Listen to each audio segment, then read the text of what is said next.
Bom dia a todos, bom dia.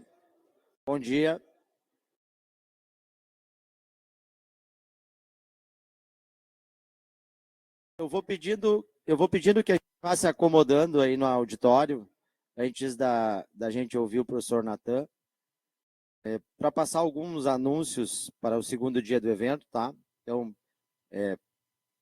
eu quero agradecer a lista de interessados para o planetário, que a gente já encerrou a capacidade, então vai ser uma atividade muito bacana junto do evento, então, bem, isso é interessante. Lembrar que na sexta-feira a gente vai ter a visitação a alguns laboratórios de pesquisa aqui do Instituto de Física, tá? Em especial, o Laboratório de Implantação Iônica, que tem o maior implantador de íons da América Latina. Também tem um outro laboratório que é do professor Fabiano Mesquita, do professor Milton Meleiro, que também vai receber, que é um laboratório bem interessante, bem bacana. E há um formulário de inscrição num QR Code lá na entrada do prédio, tá? Então, para todos que tiverem interesse, eu acho que também é uma atividade muito interessante para conhecer um pouco do que é feito aqui no Instituto em termos de pesquisa na área dura também. A gente entende que a camiseta foi um sucesso, né? São vários os pedidos para que a gente compartilhe as camisetas ou mesmo que venda-as, né? Mas infelizmente a gente não pode vender. A gente vai fazer um sorteio das camisetas na sexta-feira, na fala de encerramento da professora Catemari, tá? Eu tenho, acho que são 30 camisetas, mais ou menos, que a gente tem para sorteio, não tenho certeza do número, não vou prometer um número maior, né? Porque daí depois não tem. Então, eu acho que são na casa de 30 camisetas. Então, na sexta-feira à tarde, a gente vai ter esse sorteio. A gente está colocando também na mesa ali de inscrição alguns livros que são construções aqui do Instituto de Física, tá? Então, ao longo do dia, durante a manhã, já tivemos alguns exemplares que já foram retirados, mas a ideia é que na tarde e até amanhã a gente vá colocando outros, tá? Então, aqueles que tiverem interesse, por favor, podem pegar, podem compartilhar esse material, tá bem? Então, eu convido o professor Tobias para fazer a apresentação. Bom dia, pessoal. Então, é com satisfação que eu vou apresentar o nosso palestrante da primeira conferência deste encontro estadual, o professor Natan Willi Lima. Vou tentar fazer sem nada de cola, né, ver se eu consigo. Pela proximidade, acho que eu consigo. O professor Natan, ele é bacharel em Física pela PUC do Rio Grande do Sul, tem mestrado em Engenharia e Tecnologia de Materiais também pela PUC do Rio Grande do Sul. Ele é doutor em Ensino de Física aqui pela URGS, pelo Programa de Pós-Graduação em Ensino de Física. Ele é docente aqui do Departamento de Física da nossa casa, né, e do PPG também. Professor, em 2020, foi professor visitante da Universidade de Copenhague, na Dinamarca. Ele, apesar de ser jovem, um jovem pesquisador, já tem mais de 60 publicações em periódicos nacionais, internacionais, muitas colaborações internacionais. A maioria desses trabalhos na área de pesquisa em história e epistemologia e filosofia da ciência, né? Como se não bastasse, também tem um trabalho incrível com divulgação científica, principalmente no Instagram, né, Nathan? Ontem eu olhei, tinha quase 60 mil seguidores, então a gente espera conseguir chegar nesse marco agora no encontro estadual com a ajuda de vocês. Eu digo a gente porque, assim, se vocês olharem os melhores vídeos lá, é porque eu gravei. Eu estou nos bastidores lá. Mas então, muito obrigado. E além do que está no Lattes, né, e no Instagram, o Nathan é um grande parceiro, um grande amigo, um grande pesquisador, um cara muito preocupado com a área de ensino de física e educação em ciências no nosso estado e no Brasil, né? Hoje ele vai falar um pouco conosco sobre 100 anos da mecânica quântica. Então, Nathan, seja muito bem-vindo ao encontro estadual.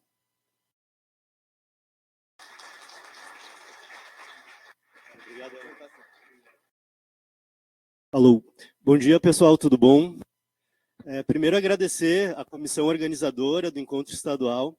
É um privilégio estar aqui com vocês falando de um tema que para mim é muito caro, que é a mecânica quântica, especialmente no ano em que se celebra o centenário da mecânica quântica. Dentro desse contexto, assim, também aproveitar para fazer coro à fala de ontem, e eu falei isso no privado já para a Eliane, mas faço questão de falar publicamente também. Não tive a oportunidade de ser orientando da Eliane, mas é um privilégio poder ser teu colega e aprender aí na prática junto contigo também. Então, muito obrigado pela convivência e pela amizade também que a gente vem construindo. Pessoal, então, centenário da mecânica quântica, né? A ONU declarou 2025 como Ano Internacional das Ciências e Tecnologias Quânticas.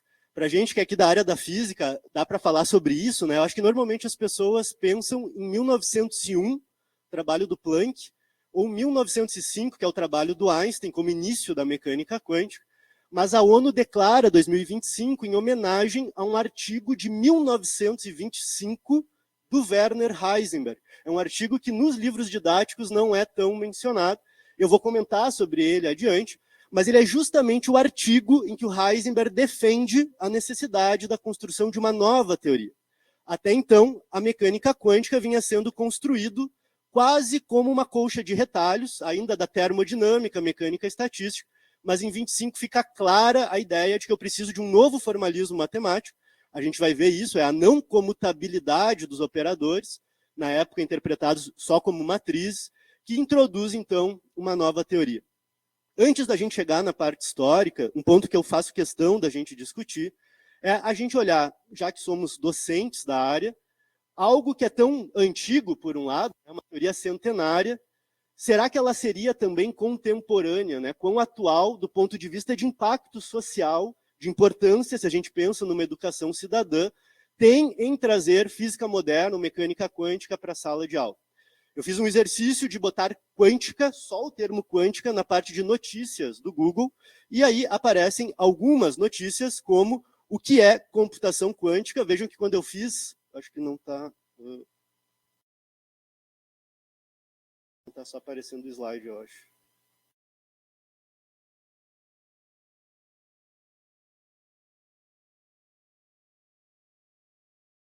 Não, mas eu queria a luzinha. Bom, não.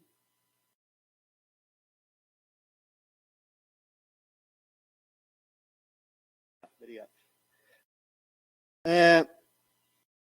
Se vocês botarem a palavra quântica, tá, na parte de notícias do Google, vocês vão encontrar notícias de 2 dias atrás, 3 dias, de repente horas atrás, que falam de computação quântica, novo estado da matéria, interpretação da teoria dividem físicos e filósofos, criptografia pós-quântica, ameaça quântica ao Bitcoin, computação quântica, novo estado da matéria, ion key, solução híbrida quântica, entre outras coisas. E aqui mais algumas notícias um pouco mais antigas, computador quântico da Microsoft, D-Wave supera supercomputador clássico, uma notícia da Amazon, China apresenta computador quântico, China, chip majorando.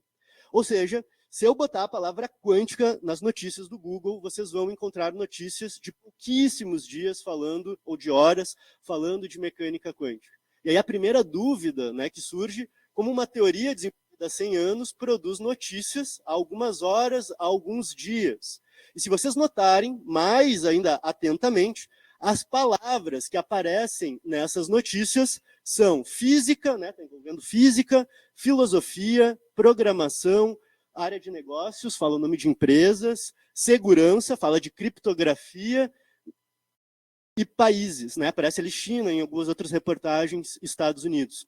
E aí, como professores, como educadores, o primeiro ponto que eu ressaltaria é que mecânica quântica, ela é ciência, a gente vai ver isso, é a teoria mais bem sucedida ao explicar a estrutura da matéria e da radiação, mas hoje, em 2025, mecânica quântica é também mercado. É negócios, né? Depois eu vou mostrar algumas cifras. A gente está falando de um mercado que levanta bilhões de dólares e que está aí na promessa de uma nova revolução tecnológica e da área de negócios também. Junto a isso, aparecendo o nome de países, a gente pode pensar que mecânica quântica também é política. Mais especificamente, gente, hoje, alguns autores, alguns sociólogos da ciência falam que a gente vive uma tensão semelhante à que se viveu na época de Guerra Fria, no termo de corrida pelo desenvolvimento da computação quântica. Pode parecer exagero, mas não é. Vou mostrar para vocês algumas imagens. Esse é o site da Iniciativa Quântica Nacional do governo dos Estados Unidos. Tá? Até bonitinho aqui aparece QuantumGov, em notação de Dirac. E isso aqui, gente, é um portal que reúne documentos elaborados há anos, há décadas, pelos Estados Unidos, para o desenvolvimento de tecnologia quântica nos Estados Unidos. Vamos ser mais específico ainda, uma foto aqui para vocês, não é o tarifaço do Trump, é uma foto, é uma foto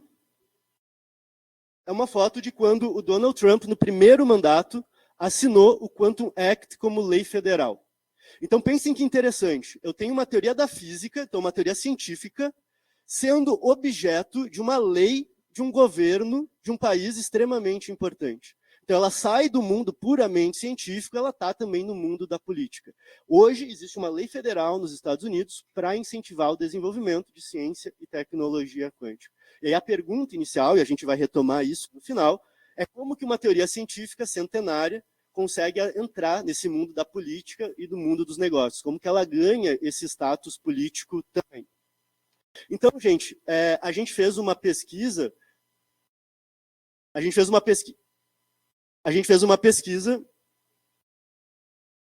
o Fernando Tagawa, que está aqui, né, o mestrado dele foi o ecossistema quântico dos Estados Unidos, uma investigação a partir dos estudos da ciência e tecnologia.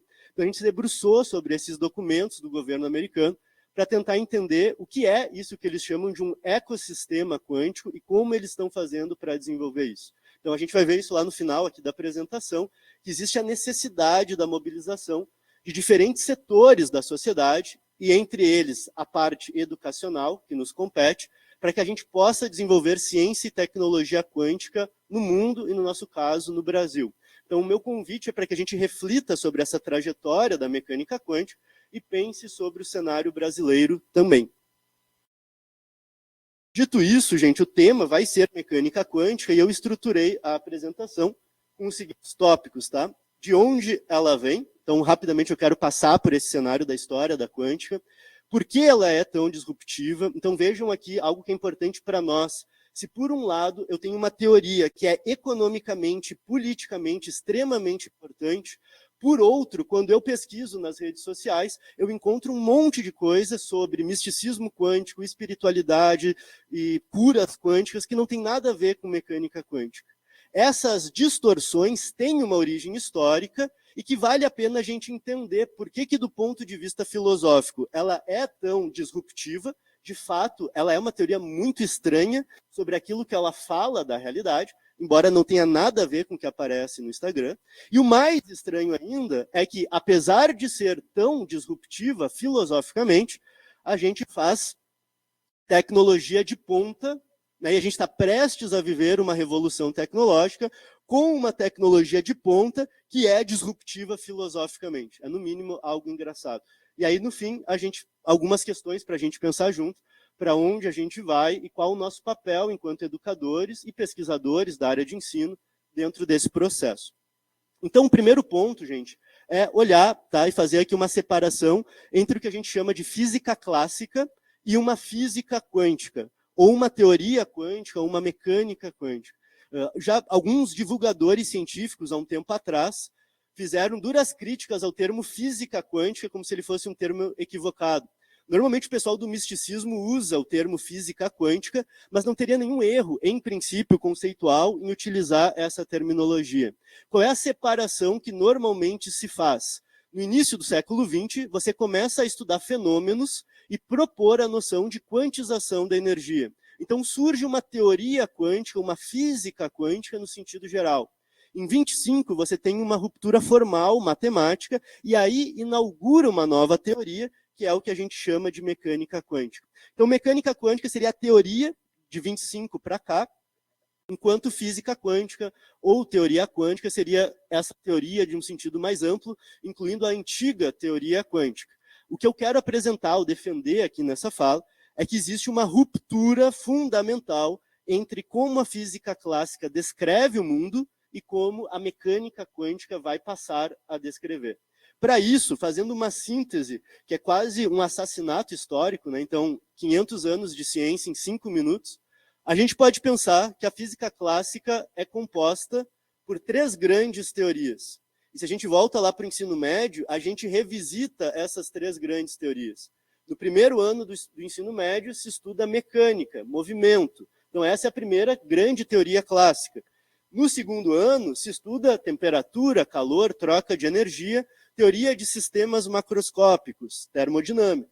Por fim, no terceiro ano, se estuda campos elétrico e magnético, e então eu tenho a teoria eletromagnética. Vejam que no início da graduação, a gente repete esse ciclo também, as 3 físicas básicas, e para quem tem as físicas avançadas, repete também essa tríade clássica. Cada uma dessas teorias, gente, estuda objetos diferentes, em contextos diferentes, mas elas guardam pressupostos filosóficos comuns. Ou seja, a forma como elas entendem a realidade e a própria capacidade de descrição dessa realidade é similar para essas 3 teorias. De forma muito sucinta, os pressupostos filosóficos são realismo, causalidade, determinismo e localidade. Tá? Isso aqui, gente, é, né, livros e livros de filosofia, mas em linhas muito gerais, para a gente construir uma narrativa, uma teoria é dita realista se ela pressupõe a existência de um ente físico e de todas as suas propriedades simultaneamente, independentemente de qualquer medida. Então, por exemplo, se esse pointer for colocado dentro de uma caixa, eu vou balançar essa caixa, sacudir ela, paro de sacudir. A caixa é fechada, opaca, ninguém vê onde está o pointer. Mas vocês concordam que o pointer está em algum lugar. Então, existe a propriedade de posição atribuída a ele. Se ele ainda está se mexendo, tem uma certa velocidade. Ele pode estar girando, tem um momento angular. Então, eu posso criar uma lista de propriedades físicas, atribuir ao pointer, e eu imagino que elas existem simultaneamente, mesmo que eu não saiba quais são. Então, se eu não sei a posição, tudo bem, é uma variável que eu não sei, mas ela existe e está dada para esse pointer. Isso é realismo. Todas as propriedades dadas simultaneamente, independentemente do que eu escolha medir. Eu posso ter ignorância sobre as propriedades, mas elas existem e estão lá. Então, esse é o primeiro pressuposto, bastante intuitivo, e é algo do qual a gente parte para fazer física de uma forma geral. O segundo pressuposto, ele é um par com o terceiro, que é causalidade e determinismo. Na física, a gente entende que a mudança do estado de um sistema tem causa. Então, se eu for na mecânica, eu vejo um corpo parado. Se ele começar a se mover, houve mudança na velocidade, há aceleração. Se há aceleração, tem uma causa, que é a força. Então, eu digo que força resultante causa a aceleração. Eu consigo, a partir do efeito, determinar as causas. E mais, se eu conheço o estado inicial do sistema, conheço as causas, eu sei descrever como esse sistema evolui no tempo. Então, se eu resolvo a segunda equação de Newton, F igual a ma, eu tenho uma equação diferencial no tempo, integro isso, acho a posição da partícula ao longo do tempo. Isso é determinismo. Eu posso, com isso, determinar onde a partícula está, qual o seu estado, posição, velocidade, outras propriedades, com o passar do tempo. A gente faz isso na mecânica, a gente faz isso em teoria eletromagnética, termodinâmica, o tempo não aparece explicitamente, mas eu consigo prever um estado de equilíbrio de um sistema. Se eu mudo uma condição inicial, como esse sistema evolui. Então, todas as teorias clássicas são causais e deterministas. O último ponto, ele é o mais complexo, a gente vai deixar bem para o final da apresentação, todas as teorias são locais. Isso significa, se houver um evento nesse ponto do espaço, ele só pode afetar o Igor, que está lá no fundo, um certo ΔT depois. Não pode ser instantaneamente. E a velocidade com que essa perturbação se propaga no vácuo é, no máximo, a velocidade da luz. Então, eu não posso ter correlação entre eventos separados espacialmente de forma instantânea. Nenhuma das três teorias clássicas viola esse pressuposto. Tá? Então, eu não posso ter pontos do espaço arbitrariamente tendo correlação sem que haja um delay entre esses eventos. Então, isso, gente, é, de forma muito sucinta, o que está por trás da teoria clássica. Posso descrever diferentes fenômenos, diferentes teorias, diferentes modelos, mas nunca eu violo esses 4 pressupostos. Dito isso, o que a gente vai ver é que no final do século XIX, início do século XX, começa-se a estudar as interfaces das teorias clássicas.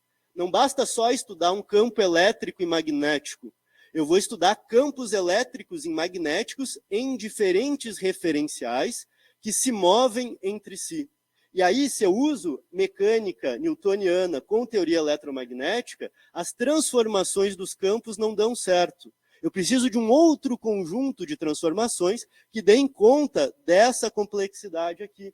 Isso vai dar origem a uma teoria moderna, que será a teoria da relatividade especial. Por outro lado, eu quero conciliar mecânica com termodinâmica. Em que sentido? Eu tenho um gás que é um sistema macroscópico subordinado às leis da termodinâmica. Portanto, ele sofre processos irreversíveis. Entretanto, eu posso descrever um gás como um conjunto de partículas, se for um gás ideal, partículas que não interagem, e do ponto de vista microscópico, na descrição mecânica, todos os processos vão ser reversíveis. Se eu vejo uma bolinha batendo na parede e voltando, eu rebobino o vídeo e a imagem é a mesma. Eu não sei diferenciar se o tempo está indo para frente ou para trás. Como que um gás é descrito microscopicamente só por processos reversíveis, gera um sistema macroscópico que sofre processos irreversíveis? Como é que eu concilio reversibilidade microscópica com irreversibilidade macroscópica? Eu preciso de um novo postulado, de uma nova teoria que faça essa junção entre esses dois mundos. Essa teoria vai ser mecânica estatística, tá? Desenvolvida por Boltzmann, Gibbs, Einstein também, entre outros. E, por fim, né, um problema muito conhecido, todo corpo a uma certa temperatura emite radiação eletromagnética. Então, eu tenho um problema de descrição que é térmico, vem da termodinâmica, da temperatura, e, por outro, eletromagnético, da emissão da radiação. Quando eu junto essas duas teorias, a energia prevista é infinita para essa emissão. Não pode ser, tem que ter um conjunto, né, um valor finito de energia. Preciso de uma nova teoria, que é justamente a teoria quântica. Tá? Então, num primeiro ponto, a teoria quântica ela surge da termodinâmica. Se a gente olhar os trabalhos do Einstein, do Planck, de 1900, 1905, são trabalhos estritamente termodinâmicos, usando notação de mecânica estatística, muito voltado para o conceito de entropia, que muitas vezes no livro de física moderna não aparece, e só depois é que isso vai virar uma teoria autônoma. Para nós, gente, para construir uma narrativa super cortada, mas que faça sentido, o importante é a gente ressaltar que eu tenho um contexto histórico de estudo de radiações. Então, nessa época, você tem na química a estruturação da tabela periódica, você tem o estudo da radioatividade e a identificação de várias radiações em diferentes experimentos. Eu vou mostrar um experimento aqui, que para nós vai ser útil, que é esse tubo aqui. Tá? Um tubo desenvolvido no final do século XIX, que com certeza todos vocês já tiveram diante desse tubo em algum momento da vida. Eu tenho aqui, basicamente, um filamento, um ânodo, né, um alvo metálico, uma alta corrente passando aqui, e uma alta diferença de potencial entre esses dois polos. Isso aqui é um tubo de raio-x. Tá? E o que eu vejo nesse tubo, né, que tem praticamente vácuo, é aparecer um feixe. Eu não faço a menor ideia do que é. Imaginem isso. Século XIX, eu percebo a aparição desse ente aqui no meio, e o desafio é eu descrever o que está acontecendo ali. É onda, é partícula, tem carga, não tem carga, e eu preciso estudar isso. Começa-se, então, a fazer uma série de testes. Você pode aplicar campo elétrico aqui na vertical, você pode aplicar campo magnético, e você percebe, ó, que tem uma certa trajetória que deflete, que ela é sensível à existência de campos elétrico e magnético. Isso é muita gente trabalhando em cima disso, mas se chega à conclusão de que eu posso descrever muito bem isso aqui como um conjunto, né, de elementos que tem carga, que tem massa e que tem trajetória. Tá? Se eu modelar isso usando, inclusive, equações do ensino médio, se vocês olharem o Nobel do Thomson, toda a matemática é matemática que a gente estuda primeiro, segundo e terceiro ano. MRU, MRUV, força elétrica e força de Lorentz. Com isso, eu consigo modelar as propriedades do que está ali dentro, né, que hoje a gente chama elétron. O que tem esse tipo de propriedade? Né? O que tem carga, tem massa, tem trajetória? Isso é claramente uma partícula. Tá? Então, primeira constatação do início do século XX, dessa radiação específica, é que eu estou lidando com partículas com carga, com massa e trajetória. Nesse mesmo contexto, eu tenho o desenvolvimento aí de teorias, de ideias, que vão me apontar para uma certa noção de dualidade. Por um lado, o Einstein, em 1905, pega a radiação eletromagnética, que era tratada como onda, e mostra que descrevê-la de forma corpuscular, como porções de energia bem localizadas no espaço, permite descrever facilmente uma série de fenômenos. O de Broglie amplia essa ideia, universaliza essa ideia, e supõe que toda partícula também pode ser associada a um fenômeno ondulatório. E aí essas partículas que eu encontrei antes também devem ter associadas um fenômeno que é ondulatório. Como eu testo isso? Né? O que eu faço para verificar se essa hipótese teórica faz sentido? Posso, por exemplo, passar elétrons por um conjunto de fendas e verificar se apresenta algum padrão ondulatório, como um padrão de difração. Para o tamanho do elétron, para a energia, para o que se calcula, eu posso pegar uma camada metálica muito fina, atravessar elétrons e ver o que acontece do outro lado. O Thomson ganhou o prêmio Nobel por mostrar que o elétron era uma partícula. O filho dele fez esse experimento que eu estou descrevendo agora. E, por exemplo, essa é uma imagem de quando você passa elétrons por uma folha muito fina de ouro. Você vai encontrar do outro lado a variação, né, de regiões onde você encontra muitos elétrons, muitos, poucos, e assim sucessivamente, o que é tipicamente um padrão de difração.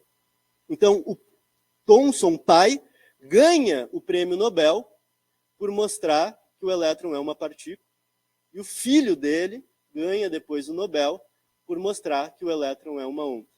Então, vocês imaginam o Natal daquele ano, quão desconfortável foi.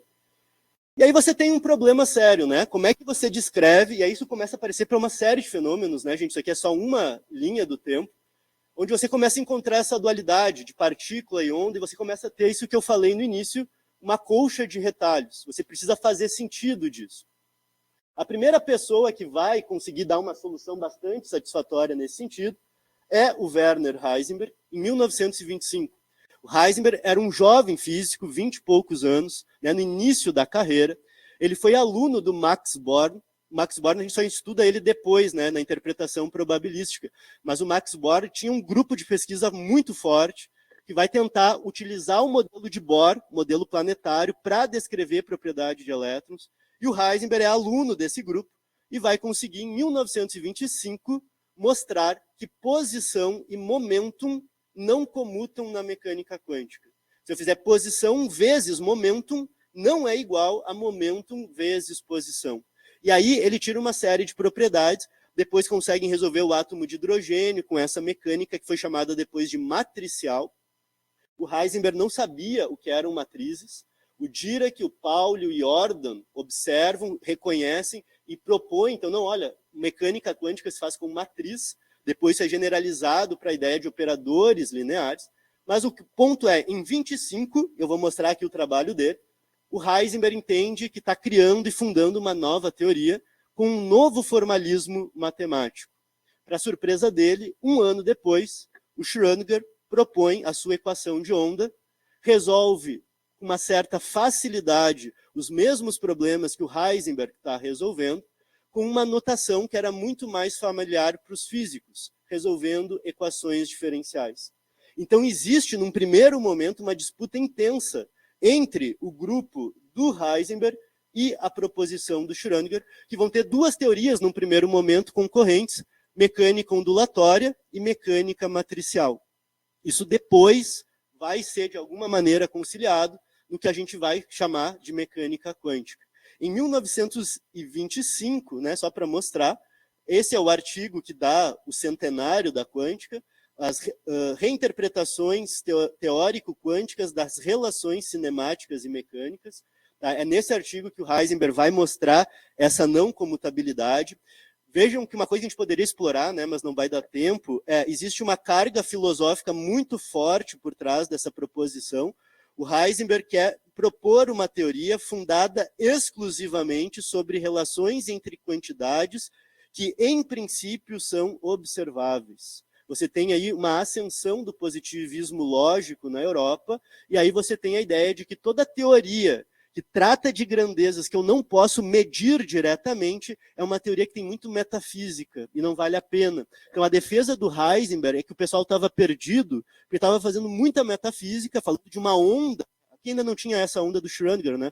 Mas a onda do de Broglie, uma onda que eu não meço diretamente, não faz sentido falar disso, eu tenho que falar só do que eu meço, e ele tenta construir uma teoria construída a partir da noção de amplitude, né, intensidade de um espectro luminoso, e das frequências que aparecem no espectro.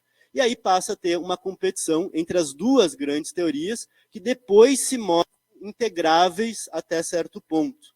Em 30, tá, só para a gente ter essa história fechada, um matemático chamado Neumann escreve o livro Fundações Matemáticas da Mecânica Quântica, e aqui você tem como se fosse a teoria passada a limpo. Você tem uma das primeiras versões dos postulados da mecânica quântica, versões adaptadas desses postulados, existem até hoje em vários livros didáticos, mas aqui você diz de fato quais são, entre aspas, as leis da mecânica quântica. Assim como eu vou ter as leis de Newton, assim como eu vou ter as equações de Maxwell, as leis da termodinâmica, eu tenho os postulados da mecânica quântica em 30 formalizados como uma teoria independente. Por isso que é de 25 para cá uma nova teoria, e não o que estava sendo feito antes pelo Einstein e pelo de Broglie.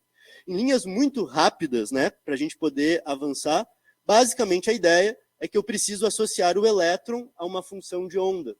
Diferentemente da mecânica, eu não atribuo mais posição, velocidade, momento angular. Eu dou uma função de onda, que é a solução da equação do Schrödinger, e a característica é a seguinte: o módulo ao quadrado me dá uma densidade de probabilidade. Essa é a descrição da teoria. É tudo que ela consegue nos dizer. Se a teoria está completa, se não faltam variáveis nessa teoria, você tem como máximo da descrição da realidade a probabilidade que uma certa grandeza pode obter, né, o valor que uma certa grandeza pode ter quando eu faço uma medida. E aí eu volto a perguntar para vocês aquele exemplo do pointer. Se eu botar o elétron dentro de uma caixa, a teoria não está falando da posição do elétron. Ela está falando da possível probabilidade de um certo valor ser medido. Se a teoria está completa, significa que a posição não existe. Não existe o valor de posição atribuído até o momento que eu meça. Enquanto um sistema está isolado na mecânica quântica, as variáveis que antes existiam simultaneamente não existem mais. O que existe é uma função de onda, matemática, que me dá a probabilidade dessa descrição. Então vejam que é uma teoria que já de cara abdica do realismo, porque agora eu não tenho mais as propriedades simultaneamente definidas. Não é que o elétron está na caixa em uma certa posição e eu não conheço a posição do elétron. Não existe a variável de posição até o momento da medida. Mais do que isso, o que eu posso falar é a probabilidade de um certo valor ser medido A probabilidade de um certo valor ser medido e não exatamente qual valor vai ser atribuído para essa grandeza. Então, eu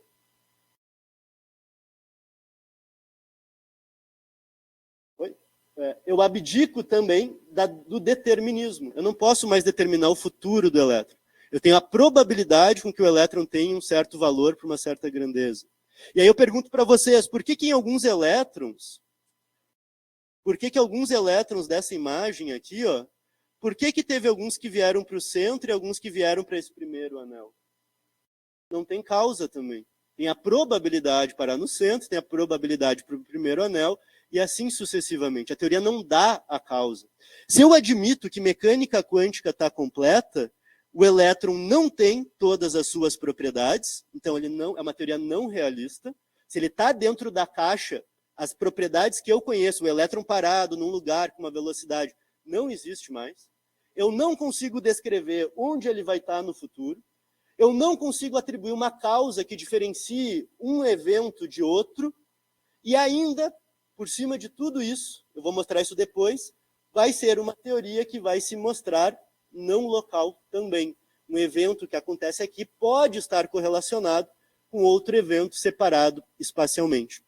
Então vejam que a teoria quântica, do ponto de vista filosófico, do ponto de vista da descrição, da metafísica, né, da ontologia, do que é o real, e de como eu descrevo o real, ela rompe com todos os pressupostos clássicos. Por isso que ela é disruptiva. No início do século passado, algumas pessoas tentam introduzir, sim, a noção de consciência para falar, por exemplo, da medida na mecânica quântica. Uma ideia que foi abandonada ao longo do tempo, a gente pode discutir isso depois nas partes das perguntas, mas que é o que dá origem a essas distorções místicas. Tem uma origem histórica. Justamente porque eles estavam cientes, todos eles sabiam que a quântica estava indo por um viés filosófico muito diferente de tudo aquilo que a gente costuma aceitar em séculos de física. Isso vai dar origem, gente, a um debate entre o Einstein e o Bohr, que começa na conferência de Solvay, de 27, naquela da foto famosa, e que narram a lenda, né, que o Einstein vai, a todo momento, propor um experimento mental, o Bohr vai pensar, vai responder, depois o Einstein fica intrigado, lança outro problema, eles passam dias assim, e no final o Bohr resolve todos os problemas do Einstein, o Einstein não consegue encontrar uma inconsistência, e sai com a noção de que a mecânica quântica, de fato, tem esses vieses filosóficos aqui. Muita gente sai insatisfeita, Schrödinger sai insatisfeito, de Broglie tem textos dizendo que depois disso ele para de trabalhar com mecânica quântica, porque entende que isso aqui não faz sentido para ele.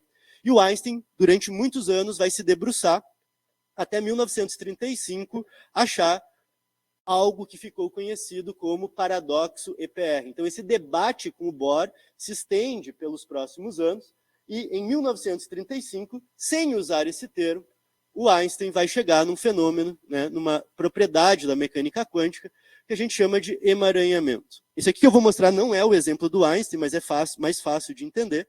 Tem uma propriedade que a gente pode atribuir para partículas, que é o spin, e para elétrons, por exemplo, eu posso ter dois estados, ou spin 0 ou spin 1. E aí, imaginem a seguinte situação. Eu tenho algum tipo de decaimento que gera uma partícula e uma antipartícula.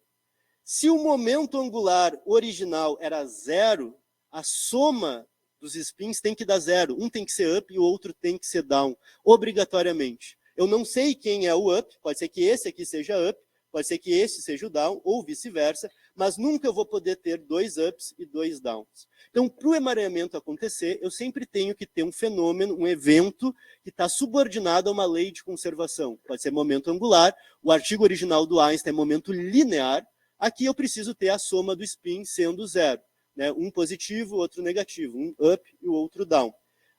Na quântica, a gente descreve assim, ó, eu tenho 50% de chance de ter o primeiro como up e o segundo como down, mais 50%, que é o quadrado, do primeiro ser down e o segundo ser up.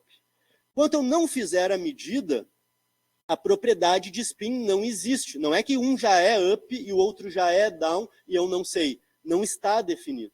E aí o que acontece é, imagina que eu separo detectores muito distantes um do outro e eu faço a medida no primeiro detector e dá up. O que obrigatoriamente tem que acontecer no segundo tem que ser down.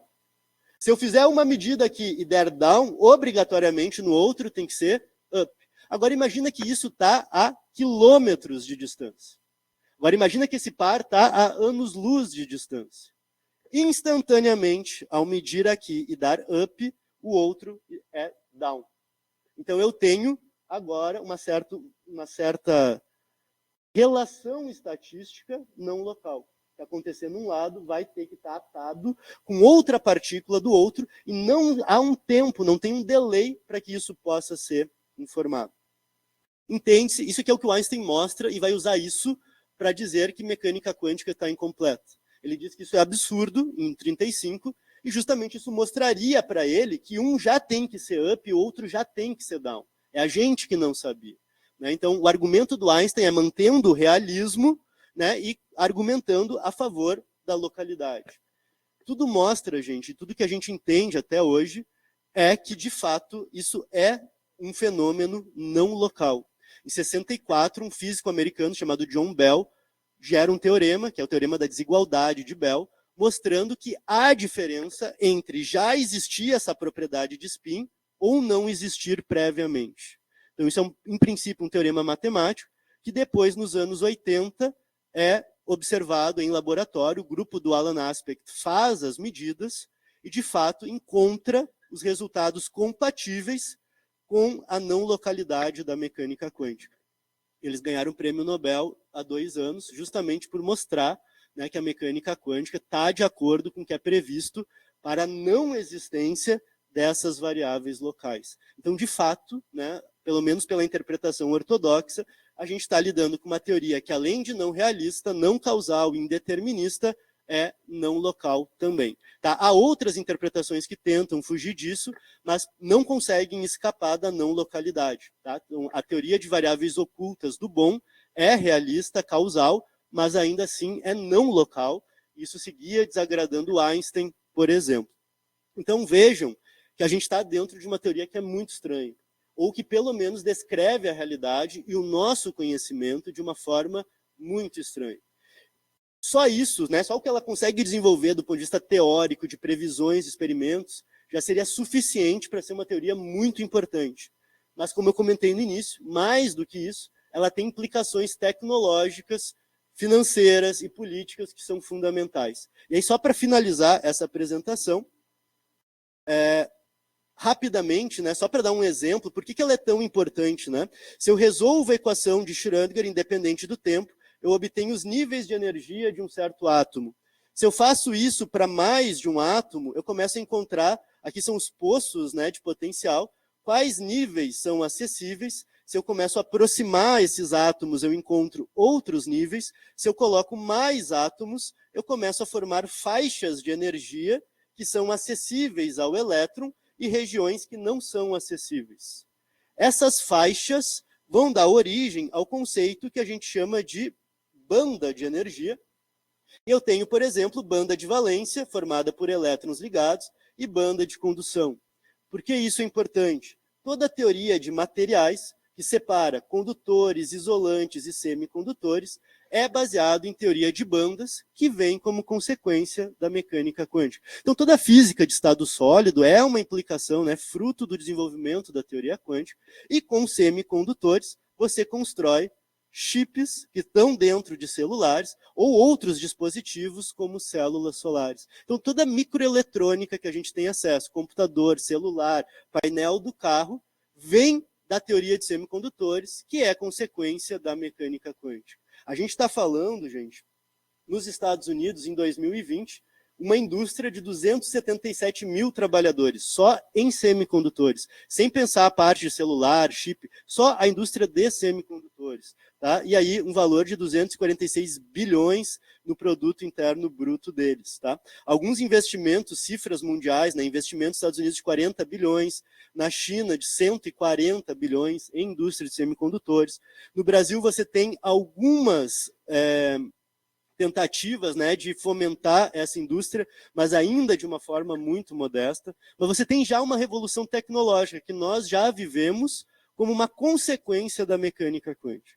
E que promete para os próximos anos é algo ainda mais potente, é a gente passar pela ideia ou pela revolução de uma computação quântica. Essas notícias, né, pelas quais a gente passou aqui no início da apresentação, sugerem aí que nos próximos anos a gente deve ver, em escala comercial, possivelmente, a existência de computadores quânticos. Já existem computadores quânticos, eu já posso rodar algoritmos quânticos, eu vou mostrar aqui, eu posso acessar o portal da IBM e rodar um algoritmo no computador quântico da IBM. Espera-se uma notícia que me mandaram, em princípio, ano que vem, a IBM já deve ter computadores híbridos, em que você vai poder ter acesso ao computador quântico e a um computador clássico. E se espera no futuro que você possa ter isso de forma comercial.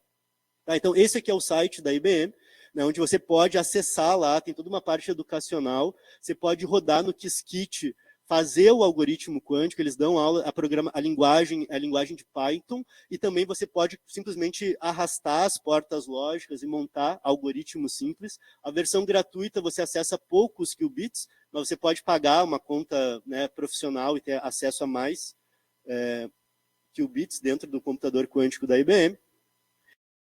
Eles têm, por exemplo, uma certificação, né, um primeiro certificação em desenvolvedor quântico. Então já existem pessoas, inclusive no Brasil, que são certificadas para desenvolver algoritmos quânticos, ou que entendem de algoritmos quânticos, e isso promete ser uma área extremamente sensível e fundamental.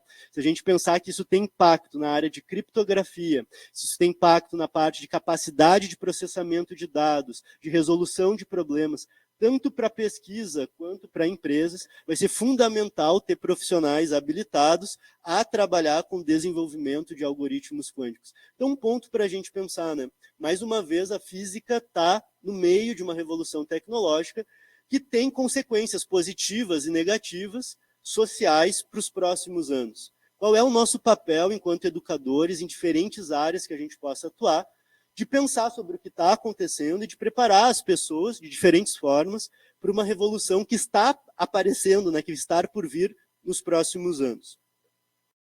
Alguns desafios para a gente pensar juntos e aí abrir para a conversa. A gente precisa, né, os Estados Unidos, China e outros países estão investindo fortemente a partir do Estado, né? É um risco enorme você ter um computador quântico, então nem sempre uma empresa vai estar disposta a arcar com esse risco, então você tem um governo, um Estado que vai, de alguma maneira, viabilizar a existência disso. Você vai ter empresas, de fato, né, precisa do meio privado agindo, dentro daquilo que nos compete, né, profissionais qualificados que precisam entender da quântica, para entender, né, quando que eu vou utilizar quais portas lógicas, mas que entenda da programação. Mas você precisa também de opinião pública preparada e cadeia produtiva, né? Ou seja, você precisa, gente, de pessoas que também vão entender o que é mecânica quântica, o que é um computador quântico. Imagina um empresário que daqui a pouco tem possibilidade de ataques de um computador quântico e precisa desenvolver criptografia pós-quântica, que seria eu ter um computador clássico, mas que está preparado para se proteger de um possível ataque. Você precisa que as pessoas que não são da nossa área saibam que isso existe, saibam que isso é real e o que pode afetar elas ou não nos próximos anos. Então, a ideia, a partir, por exemplo, da educação em ciências, pensar também qual é a nossa responsabilidade, né, em preparar essa opinião pública e preparar pessoas que eventualmente vão estar aptas para trabalhar dentro dessa área que está se apresentando também. Dito tudo isso, gente, 2 convites. O primeiro convite, né, o Tobias já antecipou, a gente tem feito um esforço enorme aqui no Instituto de Física, pelos programas de extensão, como o CREF, para fazer divulgação científica, para aumentar, né, a nossa interface com a sociedade. Eu, há alguns anos, logo depois da pandemia, usei o meu perfil pessoal na época para fazer um perfil profissional. Tenho falado sobre física, mecânica quântica, história da ciência. Quem quiser seguir lá, natan.w.lima e acompanhar. A gente vem postando com regularidade, quem quiser trocar ideias, pensar em possibilidades, como que a gente chega na escola, como que a gente chega mais nas pessoas. Isso eu acredito cada vez mais que é uma ação fundamental. E nessa mesma esteira, né, no ano passado, eu escrevi um livro, Na Busca do Mundo Quântico, que é um livro de divulgação científica, não é um livro acadêmico, é um livro que apresenta uma narrativa sobre a história da quântica com elementos históricos. Né? Existem livros de história da ciência muito bons, e essa ideia era escrever numa linguagem informal, trazendo essa discussão que eu fiz aqui, né, mostrando os pressupostos filosóficos, como eles mudam e como que isso se desenvolveu, né, quais disputas, o que teve em jogo, quem saiu ganhando, quem saiu perdendo. Então, quem quiser conhecer mais do livro, tem lá no Instagram também. E eu estou com os livros aqui também, então quem quiser depois comprar, adquirir, ou autografar, conversar, fica o convite para conhecer o livro também. E para finalizar, né, eu queria deixar uma última pergunta, que é o Einstein, né, tinha sempre aquelas frases famosas, algumas são falsas, né, mas o Abraham Pais, que era amigo do Einstein e um dos maiores biógrafos do Einstein, um dia estava caminhando com o Einstein pelo pátio de Princeton, e o Einstein teria dito uma frase, né, feito uma brincadeira. Isso aqui é uma brincadeira porque não vale para sistemas macroscópicos, mas vale para elétrons, né? Então, o Einstein teria perguntado para o Pais a seguinte pergunta: você realmente acredita que a Lua não está lá quando ninguém está olhando? Para a Lua seria muito estranho pensar isso, né? Mas se eu não estiver medindo o elétron, ele não está lá. E aí o mais louco é você ter uma teoria física que fala isso e que você faz tecnologia de ponta que levanta bilhões de dólares com esse tipo de perspectiva. Então deixo para vocês responderem, quem quiser, se vocês acham que a Lua está lá ou não está. Muito obrigado.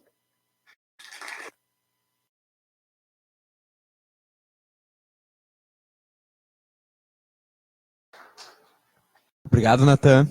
Vamos abrir então para perguntas. Quem gostaria de fazer uma pergunta?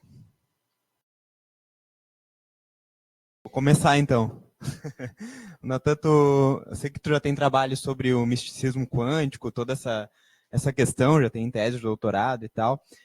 Eu fico me perguntando se o que faz esse fenômeno do misticismo quântico aparecer é principalmente essas mudanças dos pressupostos filosóficos, porque os pressupostos da clássica estão mais alinhados com o que seria o científico, né? Pelo menos até então, e esses outros pressupostos novos seriam alinhados com coisas de culturas mais esotéricas, talvez, né? Não sei, o papel disso é grande nas pesquisas que vocês vêm fazendo ou não? Então, isso é muito legal.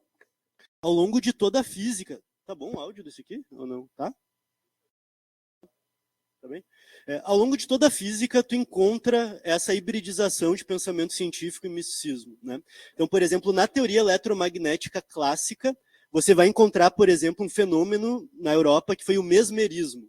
Então, se imaginava que as pessoas podiam ir para um local, tinha ímãs gigantes, e tu estava meio doente, meio desanimado, tu ficava lá te magnetizando para te curar. Então, isso sempre existiu de alguma forma. Se a gente pensar no fenômeno do espiritismo, o Allan Kardec era um professor de ciências, né? E vai usar uma linguagem que vem da teoria eletromagnética, então toda a ideia de irradiações, magnetização da água. Então isso é um fenômeno que permeia a história da física. No caso da quântica, ele é interessante porque, primeiro, nos anos 20, você tem os próprios pesquisadores circulando esse tipo de ideia. Então, o brasão do Bohr é um brasão que tem o símbolo do taoísmo. O Pauli defendia que haveria uma aproximação com religiões orientais, né, da filosofia da ciência, e isso se perde no tempo, né? Isso é uma coisa que fica esquecida até os anos 70, e aí você tem um livro que é O Tal da Física, do Fritjof Capra, em que ele faz um trabalho brilhante de resgate histórico de todos os paralelos místicos, e sistematiza isso. De um ponto de vista, num primeiro momento, filosófico. Olha, essa ideia lembra o taoísmo, isso lembra o budismo, e fica por isso. Então, em princípio, como uma especulação filosófica, até os anos 70 parece algo interessante. Nos anos 90 e anos 2000, isso ganha um outro contorno. E a nossa hipótese é que tem um motivo socioeconômico, você tem uma ascensão de políticas neoliberais nos Estados Unidos. Então, você tem um país que não dá, por exemplo, assistência médica básica, e aí surgem pessoas falando, olha, a mecânica quântica diz, se você pensar positivo, você se cura. Se você pensar positivo, você pode enriquecer. Então, a partir dos anos 80, 90 e principalmente 2000, que surgem movimentos de ativismo quântico, que é o que eles chamam, que vai aí sim dar um outro contorno político, né, que é o que a gente vê até hoje. Então, eu entendo que assim, até o que ocorreu aos anos 70 era algo natural do processo da ciência humano.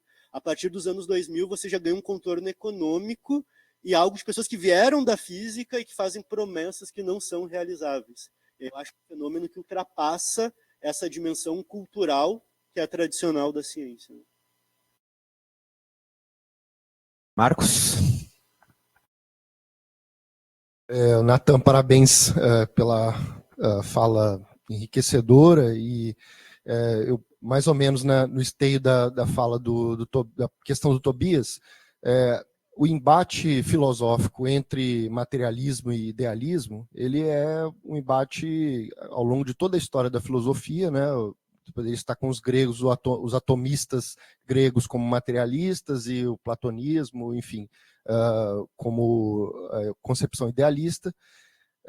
Ao longo de toda a história do pensamento filosófico e científico houve esse embate, e eu poderia dizer aqui que a ciência, de certa maneira, ela foi um reduto do materialismo que sempre teve muito forte na visão dos cientistas, e, de certa maneira, derrotou, posso dizer também assim, de maneira geral, o idealismo, apesar das insuficiências do pensamento materialista, especialmente do materialismo mecanicista do século XVII, XVIII, mas derrotou o idealismo. Poderia citar aqui o embate entre o Ernest Mach e o Boltzmann, né? O Ernest Mach não diretamente, mas os energetistas, né? E o que o Boltzmann derrotou com argumentos materialistas e tal. É nítido que os novos experimentos que comprovaram a polêmica da desigualdade de Bell e tal, evocam um debate de uma possibilidade de interpretação da mecânica quântica idealista, né? O Tobias levantou aqui bem essa questão de como que as questões do senso comum, né, da mecânica quântica sempre puxa para o lado do idealismo, e eu queria, polemizar aqui um pouco com isso, assim, dizendo que mesmo Planck, por exemplo, resistia a uma visão idealista, né, e com argumentos, acho, bastante convincentes, né, em certo sentido. O David Bohm também bastante enfatizou a defesa de uma tentativa de uma interpretação causal e defesa de um realismo. Então, houve vários esforços também na União Soviética de defesa de uma visão materialista. Acho que a questão, talvez, que a gente precisa pensar é que todas as generalizações que são feitas, tanto pelo senso comum, quanto por também filósofos da ciência, talvez vou cometer algum pecado aqui de chamar de ingênuos, né? De generalizar, por exemplo, o princípio da incerteza como uma ideia genérica, né? E que poderia se levar a pensar de que a incerteza, de que vivemos numa era da incerteza, para citar um nome de um livro, e mesmo Prigogine, né, apesar de ser um grande cientista, ganhou o prêmio Nobel com as suas contribuições na química e tudo, mas quando vai discutir filosofia da ciência, cometeu certas generalizações um pouco equivocadas nesse sentido, na minha opinião. E acho que também, do ponto de vista da negação do realismo na mecânica quântica, como que a gente tem que olhar a relação da realidade como um todo, como uma relação entre macro e micro, ou seja, de que essa generalização da queda do realismo na ciência, ela pode ser também um caminho equivocado se a gente toma, porque do ponto de vista da maior parte das teorias físicas, ainda seguimos operando com realismo. O próprio Planck disse isso, né? Nós conhecemos várias propriedades do átomo e das partículas atômicas que são realistas, que são locais, que são e tudo, e algumas delas, né, nos sugerem essa dimensão não local, de não real e tal, não realista e tal. Então, a que nível como você pensa essa discussão, assim, essas generalizações, e como que a gente tem que tomar certos cuidados com isso, né? E também esse embate entre materialismo e idealismo, como que você se posiciona? Obrigado. É muito legal, né, Marcos? A grande crise filosófica que houve no início do século XX, por parte, sobretudo, do grupo de Copenhague, era justamente dentro dessa tensão, né? E aí, talvez respondendo um pouco também a ideia do Tobias, o próprio Niels Bohr, o pai dele era médico e professor da Universidade de Copenhague, e muito amigo de um filósofo chamado Hofden, que era um neo-kantiano. cuja ideia era justamente repensar o corte entre um objeto, né, um objeto externo e o sujeito que percebe esse objeto.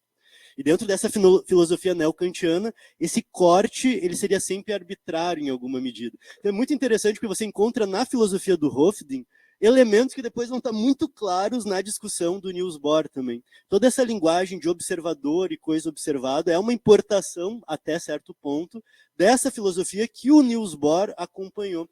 Então, mesmo dentro da historiografia da ciência, às vezes surgem as dúvidas que a mecânica quântica se tornou indeterminista, idealista, porque, de fato, os experimentos te empurram a pensar assim, ou as pessoas já estavam pensando assim e usaram isso para interpretar aqueles experimentos, né? Então fica meio que uma coisa, quem veio primeiro, né, o ovo ou a galinha, mas as coisas aconteceram mais ou menos juntas, né? Tu tem dentro da Europa, principalmente na Alemanha, então existe um livro que é As Teses de Formann, que é justamente a ideia de que você tem ali naquele contexto alemão um caldo cultural justamente se opor à filosofia ocidental e começa a aparecer aí um certo flerte com filosofias orientais. Dentro da psicologia, o aparecimento da gestáltica, dentro da filosofia, a ideia da fenomenologia, que começam a desenvolver, né, essa ideia de um polo ontológico autônomo, substancial, que eu vou observar. E me parece que esse caldo cultural entra na mecânica quântica e essas coisas se misturam. O quanto isso dá para ser extrapolado ou não é algo sempre super complexo, porque se olhar, por exemplo, o próprio Bohr, ele vai entender que a complementaridade ele é um pressuposto filosófico mais fundamental que a própria quântica. A complementaridade para o Bohr é um indício da limitação da linguagem. Nós, seres humanos, não conseguimos desenvolver uma linguagem sofisticada o suficiente mundo microscópico. E por isso eu sempre preciso de termos complementares. Mas assim como eu não consegui para falar do mundo microscópico, eu também não consigo para falar do mundo como um todo. E aí o Bohr extrapola o princípio da complementaridade para várias áreas, para biologia, para antropologia, depois outros, né, o Lévi-Strauss vai usar o princípio da complementaridade para falar de antropologia, né? Então começa a ter um intercâmbio cultural que eu acho que é natural, assim, acho que faz parte da cultura humana se inspirar. O ponto é que você tem que ter um certo rigor epistemológico para ver até onde, né, os paralelos se sustentam, até onde tem só uma figura de linguagem ou uma metáfora, né? Eu continuo achando que é muito estranho você ter um elétron que não está lá quando não observa, né? E uma das propostas de muitas pessoas é tentar realmente espremer a interpretação, por exemplo, do Bohm, e ver se você consegue tirar um experimento que se diferencie da interpretação de Copenhague, né? Feito isso, deixam de ser interpretações diferentes e passam a ser teorias diferentes testáveis, né? Mas até lá eu fico só na curiosidade também. Mais alguma questão? Então vamos agradecer mais uma vez ao professor Natan.